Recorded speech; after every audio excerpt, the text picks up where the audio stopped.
medicine ball throwing is probably one of the most underrated forms of power exercise, and also probably one of the most poorly done forms of power exercises. You can use medicine balls for what we call extensive work, which is not necessarily going to develop a lot of power. It's going to develop capacity, it's going to develop a lot of other things.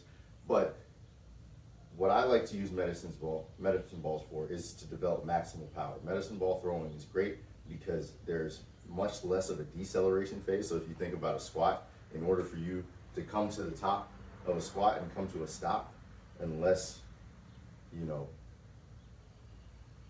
if you think about a squat, in order for you to be able to come to the top of the squat and come to a stop, it doesn't matter how fast you're trying to squat, you still got to decelerate to come to a stop at the top.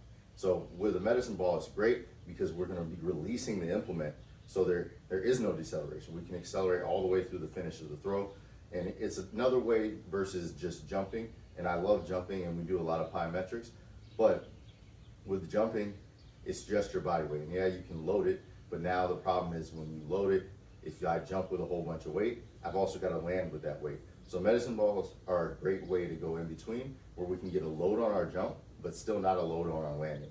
So it's a great way to keep people healthy and still do some good high power work that has a load, versus, you know, Olympic lifting or weighted jumping or something like that, where now, yes, they're great power exercises, but there is a fatigue component, there is a loaded landing component that you have to deal with. And when we're talking about in-season stuff or during a peaking phase or something like that, sometimes medicine ball throwing will fit a little bit better in there with keeping athletes fresh but still being able to do power work.